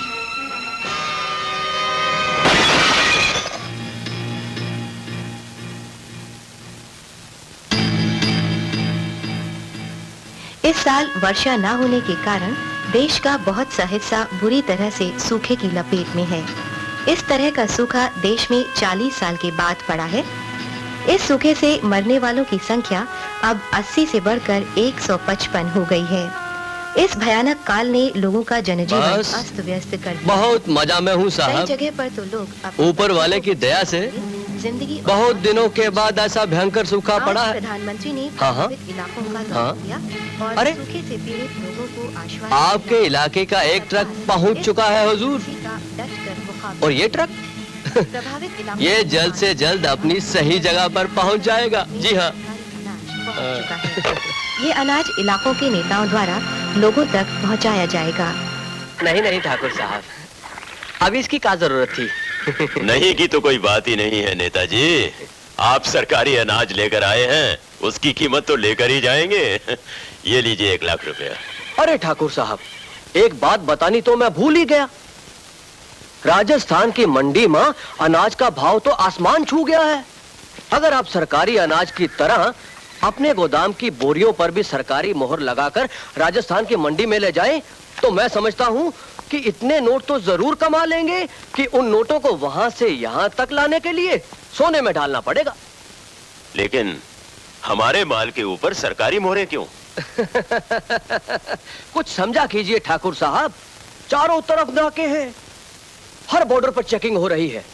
सरकारी सहायता की मोहर से आप अपना माल राजस्थान की मंडी में आराम से ले जाएंगे। बंद करो, चलो। गोपी, गोपी ठाकुर साहब, सारी बोरियां ट्रकों में लदवा दी है? जी हाँ। सभी बोरियों पर सरकारी मोहरें लगवा दी है ना? जी साहब। ये बोरियां यहाँ क्यों पड़ी हैं? हुजूर, अगर ये बोरियां बेच दी तो घर का क्या होगा? बेवकूफ, गधे, निकम्मे। राजस्थान में अनाज का भाव 5 गुना बढ़ गया है और तुझे घर की पड़ी हुई है। रखो ये बोरियां। शेरू, गामा, ये सारा अनाज ट्रकों में भर दो और चलो।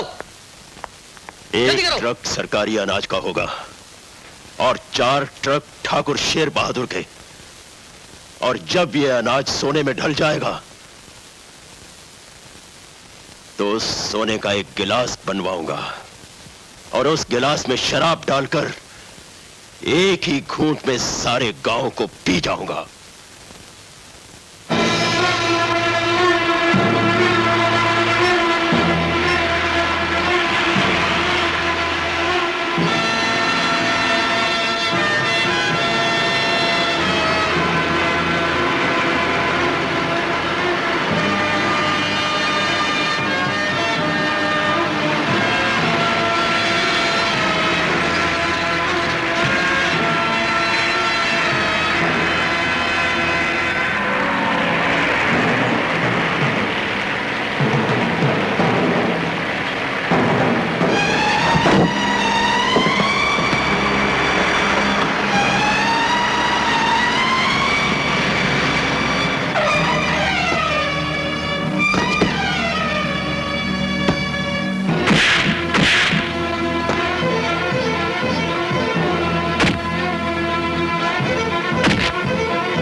ट्रक गांव की तरफ ले चल। चल।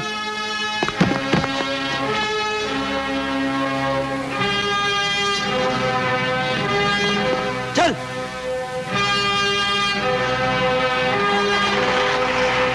चलो।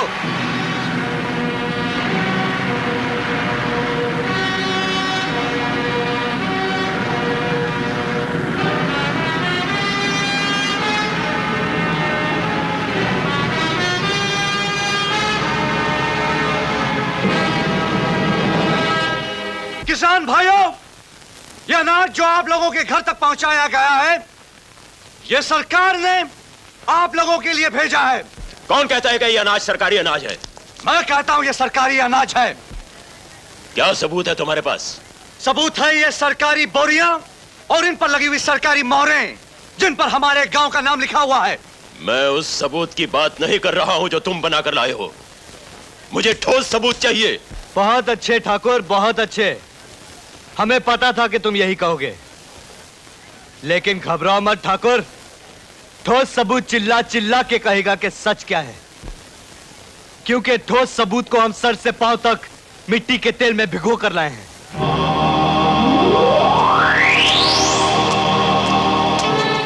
अगर तेरे मरने से हमारी हार लिखी है तो ये वहम अपने दिल से निकाल दे, क्योंकि अगर तू मर भी गया ना तो भी हम ठाकुर को जीतने नहीं देंगे।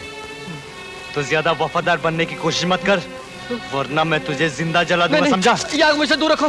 वो सरकारी अनाज था, ठाकुर साहब के कहने पर मैं मंडी में ले गया था। नहीं नहीं, मुझे माफ कर दो, मुझे छोड़ दो। अब ये देखना है कि क्या ये वही अनाज है जिसके लिए किसान जिंदगी भर जूझता है। अगर तुम लोगों में जरा भी गैरत है तो अपनी मेहनत से उगाए हुए इस अनाज को किसी को हाथ लगाने नहीं दोगे। गोलियों से। ठाकुर साहब, गोली मत चलाइयो, गोली मत चलाइयो, वरना चूना लग जाएगा तेरे भी और मेरे भी। ठाकुर, तेरे हाथ तो क्या हो, एक हाथ खून तो मैं संभाल लूं। अगर तू इतने सारे मार देगा तो मेरा तो बाप भी ना संभाल पाएगा। और एक केस छपेगा अखबारों में, पढ़ेंगे मिनिस्टर, चीफ मिनिस्टर, पूरी पार्लियामेंट में हंगामा हो जाएगा और हम दोनों कानून की चक्की में पिस जाएंगे जैसे अनाज पिसे है। तू मरने की बात मान ले, जाने दे इनको। और अगर ये सब हो गया तो तय को फांसी लगेगी, मुझको फांसी लगेगी। और तू तो जाने मैं मौत से कितना डरूं। मैं आया था तय के घर में, 5000 की गड्डी उठा ली थी, लेकिन मौत के चक्कर में नहीं घुसा था। तू बन्ने को बचा ले, बन्ने को बचा ले। तालो क्या देखे हो? ले लो साली अनाज को, सरकारी अनाज को। इसको ठाकुर साहब तो क्या, मैं भी नहीं थूकूंगा। ले दो ले दो ले दो, ले जाओ। ठाकुर साहब तक घोड़े पे बैठ लियो, मैं आ रहा हूँ। तय ले जाओ। ठाकुर तो आज बहुत पिटता था।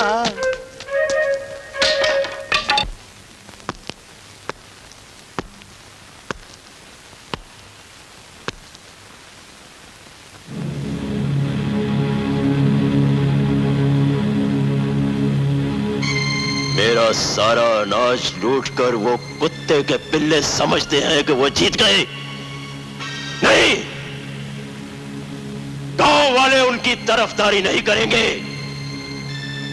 गांव वाले मेरे खिलाफ बगावत नहीं करेंगे, क्योंकि उनके कटे हुए हाथ आज भी मेरे पास हैं।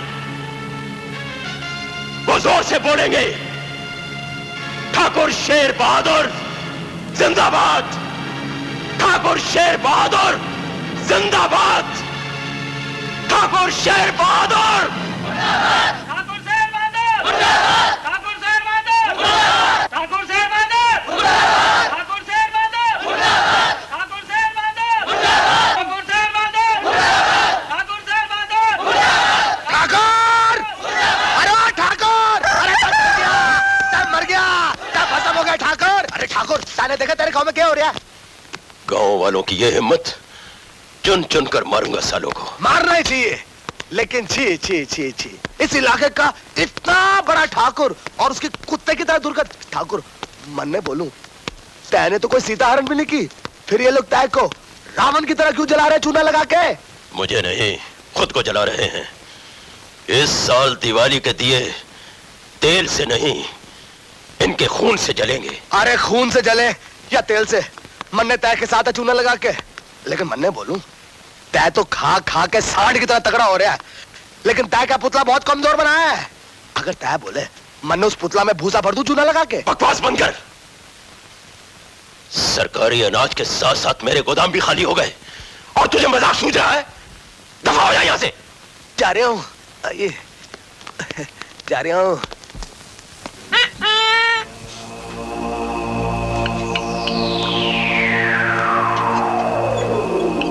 पिंजरे के पंछी को अगर सपना आ जाए कि वो आसमान में उड़ रहा है, तो पिंजरा उसके साथ नहीं उड़ जाता। मैं नमक हरामों की खुशियों में आग लगा दूंगा, आग लगा दूंगा।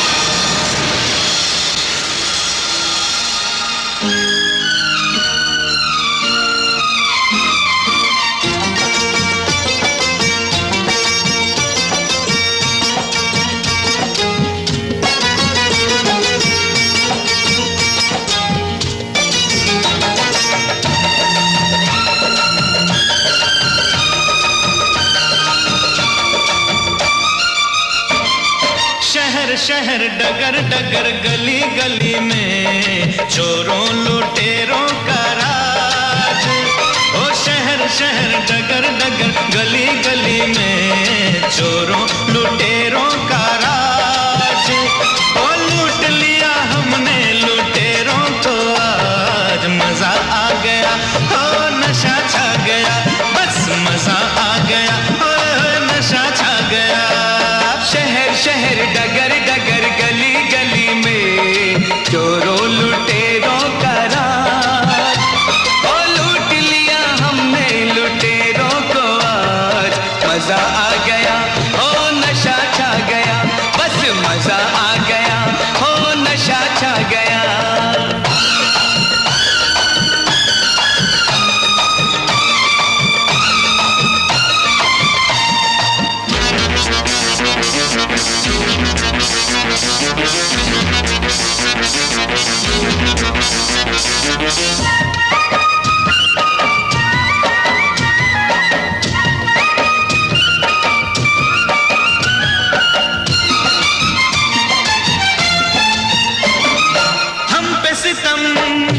होते रहे और हम रोते रहे,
हम कोई बहाना नहीं सुनना चाहते। ठाकुर साहब ने गांव में आग लगाया है, तुम्हें उनके खिलाफ रिपोर्ट लिखनी पड़ेगी। अरे तय लोग उस शरीफ आदमी के पीछे ऐसे पड़ गए हैं जैसे किसी बिल्ली के पीछे पागल कुत्ते पड़ गए हो। अरे तय लोग समझने की कोशिश करो। अरे मन्ने मजबूर, मन्ने रिपोर्ट नहीं लिख सकता चूना लगा के। हिम्मत सिंह जी, ये इस इलाके में एयरफोर्स का नया प्लान है, आप इसे ध्यान से पढ़ लीजिए। चूना लगा के मर गया रे ठाकुर। शर्मा, हमारी इस पुरखों की हवेली को नई दुल्हन की तरह सजा दो। दीवारों का नया रंग रूप, नए सोफे, नए पर्दे और इस पुराने कालीन को निकाल के यहाँ खूबसूरत नया कालीन बिछा दो। नहीं ठाकुर, पराई हवेली पे इतना खर्चा करना अक्लमंदी नहीं है, बेवकूफी है, गधापंती है। चूना लगा के पराई हवेली? क्या बक रहे हो तुम? शर्मा, बाहर जाओ। क्या है? मैं बक नहीं रहा हूँ। जब झूको आ जाओ, झूको आओ आओ आओ आओ ना, आजा आजा, निकल निकल निकल।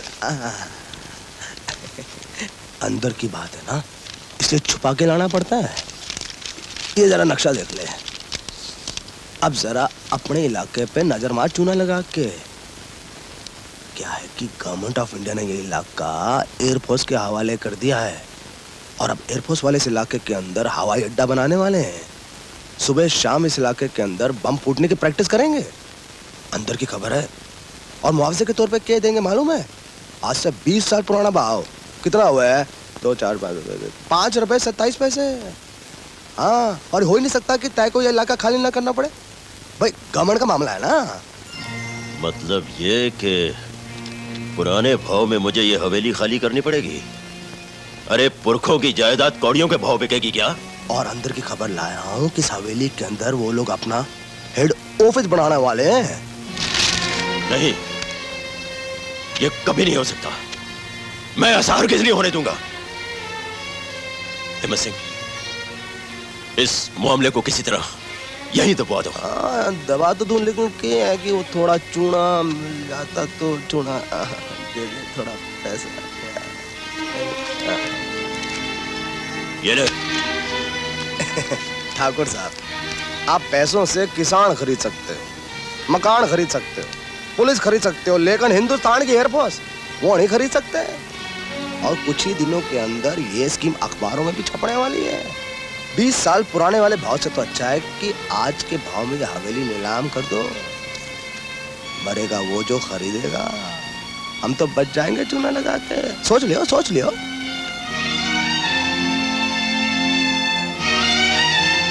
8 लाख, 8.5 लाख, 9 लाख, 10 लाख।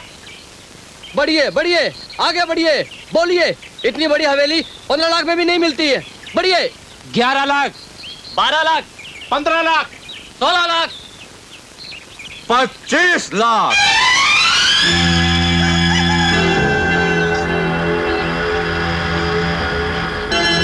25 लाख, 25 लाख, 25 लाख 1, 25 लाख 2, 25 लाख 3।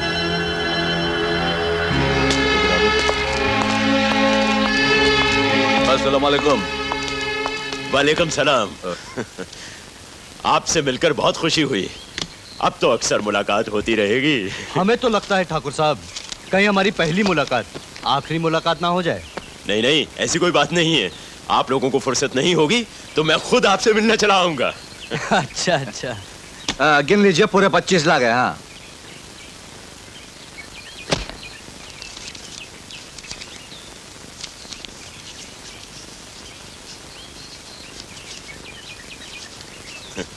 मुबारक मुबारक। अच्छा जी। पता। चलो। ठहरिए ठाकुर साहब, अपनी हवेली की असली कीमत तो लेते जाइए। क्या मतलब?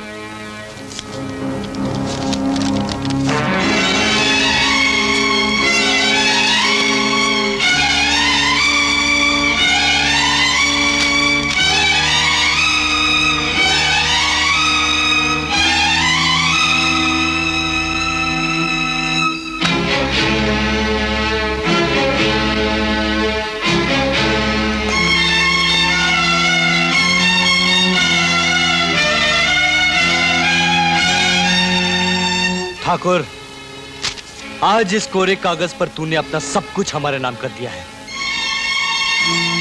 तेरी ये हवेली चवन्नी बनकर मेरे इस जूते में पड़ी Thakur.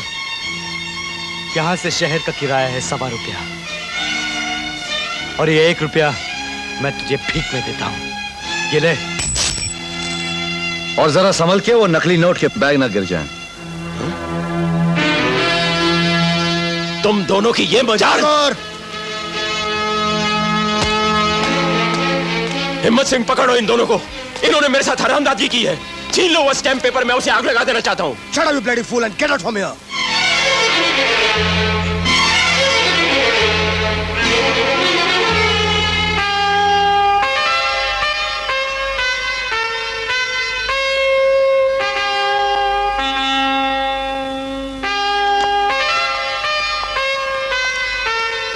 You'll be shocked to know that I'm a CBI officer. तुम क्या समझते हो कि मैं तुम्हारी हवेली का कुत्ता हूं? मैं भी एक किसान का बेटा हूं ठाकुर। आज तक तेरी फेंकी हुई हड्डियां इसलिए चबाता रहा ताकि एक दिन तेरी साहूकारी की मौत का तमाशा मैं खुद अपनी आंखों से देख सकूं। मैं तो तेरी गर्दन तक पहुंच ही गया था ठाकुर, लेकिन उससे पहले सूरज मुझ तक पहुंच गया। तेरी हवेली की नीलामी का आइडिया सूरज के दिमाग की इजाद थी। और ठाकुर, इधर कोई एयरफोर्स का अड्डा वड्डा बनने वाला नहीं है। वो तो तुझको समझ गया ना? समझता तो है। गांव वालों, तुम स्टैम्प पेपर के मुताबिक इस हवेली में घुसकर उन सारे स्टैम्प पेपर को आग लगा सकते हो जिन पर तुम्हारी उंगलियों के निशान है।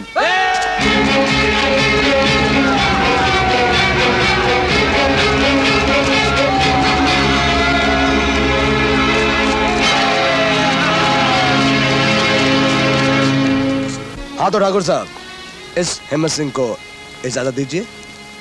वैसे मैं चाहूं तो आपको करप्शन केस में गिरफ्तार कर सकता हूं, लेकिन मेरे ख्याल से किसान भाई चाहते हैं कि आप अपनी साहूकारी की मौत खुद अपनी आंखों से देखें। देखिए ना ठाकुर साहब, आज आपकी आंखों में आंसू नहीं है और मेरे पास पहुंचने के लिए रुमाल भी नहीं। हम दोनों आज भी एक दूसरे के प्रति कितने वफादार हैं, चूना लगा के। All the best.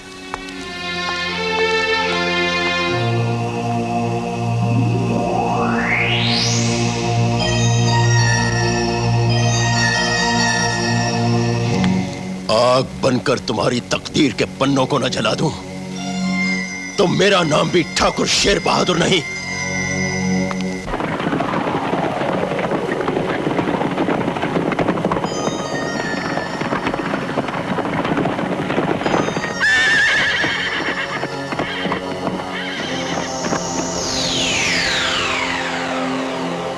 जिस इलाके में मेरी सारी जायदाद चवन्नी के भाव नीलाम हो गई, उस इलाके की जमीन का खून कर दूंगा मैं।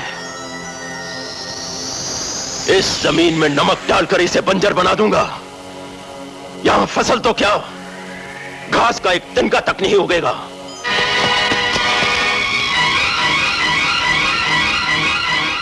अपने नमक वाले ट्रैक्टर वापस ले जाओ ठाकुर। हम तुम्हें जीने का आखिरी मौका देते हैं। बच्चों के जीते जी तुम उनकी मां का खून नहीं कर सकते।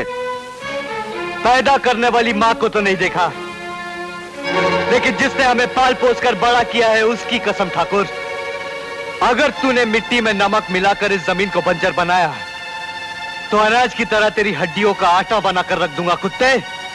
मैं अपनी साहूकारी को इतनी आसानी से मरने नहीं दूंगा। क्या देख रहे हो? नमक डालना शुरू करो।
आज तू मेरी तरह कोलू का बैल बनेगा ठाकुर।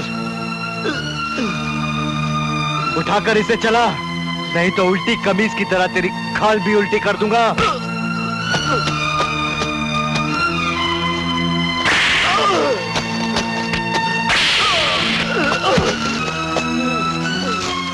आज तक जो काम तू हम लोगों से करवाता था, आज वही गुलामी तुझे करनी होगी ठाकुर। उठा मिर्ची और पीस।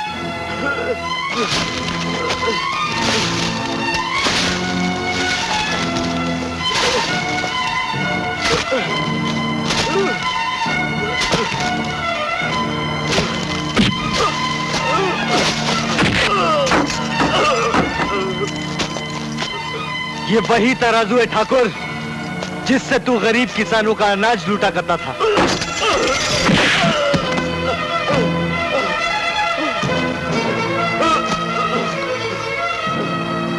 चल उठा इसे।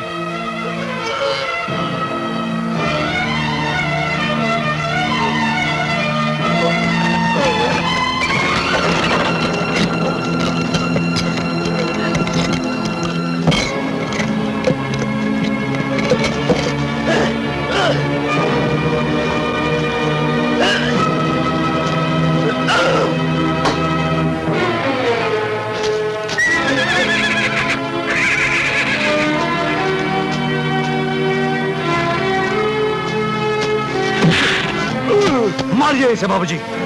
जिसने किसानों का खून पिया, आपको मौत से भी बदतर जिंदगी दी, आप उसी को छोड़ देंगे बाबूजी? मारिए इसे। जो कमीना इंसान इस जमीन में नमक मिलाकर उसे बंजर बनाने की कोशिश कर रहा है, क्या आप उसे माफ कर देंगे बाबूजी? मैं कहता हूं मारिए इसे, मारिए इसे बाबूजी, मारिए। बाबूजी मारिए इसे, मारिए बाबूजी, मारिए इसे बाबूजी, मारिए इसे बाबूजी, मारिए बाबूजी, मारिए। देख ठाकुर, मेरे हाथ की तरफ अच्छी तरह से देख। इस मुल्क में हम किसान इन उंगलियों की तरह बटे हुए हैं, लेकिन जिस दिन एक हो गए, उस दिन तेरे जैसों की तो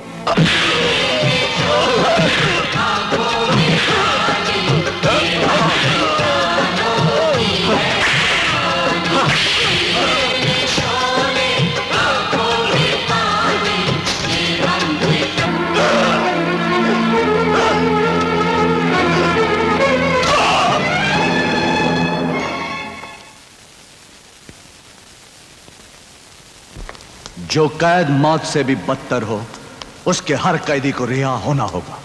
उसे भी जीने का हक है, उसे भी जीने दो।